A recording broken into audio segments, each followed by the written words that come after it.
मित्रांनो, जैसे ज्याचे कर्म तैसे फळ देतो रे ईश्वर. आपण जे वागतो बोलतो तेच आपल्यासोबत घडतं हे आपण सर्वांनीच ऐकलेलं असेल. सध्या असाच एक व्हिडिओ सोशल मीडियावर व्हायरल होत आहे. पोलीस फुकट वस्तू घेतात किंवा कमी किमतीत घेतात अशा घटना अनेकदा समोर येतात. काही वेळा याचा व्हिडिओ व्हायरल होतो. मित्रांनो, आजचा व्हिडिओही तसाच आहे. यामध्ये एका पोलिसाच्या कृतीवर तुम्हालाही धक्का बसेल.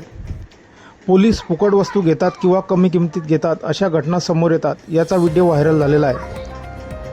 पोलिसाने फेरीवाल्याकडून 50 रुपयाची जांभूळ घेतले, पण जेव्हा त्याने पैसे मागितले तेव्हा पोलिसाला त्या गोष्टीचा एवढा राग आला आहे आणि तो त्यांच्यावर एवढा भडकला आहे की त्याने काठीने मारून रस्त्यावरील सगळ्या जांभूळ विक्रेत्यांना हाकलून दिला आहे. या व्हिडिओमध्ये तुम्ही पाहू शकता की हे पोलीस कारमधून त्यांच्या मागे काठीने मारत जात आहेत, तर ही विक्रेते पोलिसांच्या तावडीतून वाचण्यासाठी पळत आहेत.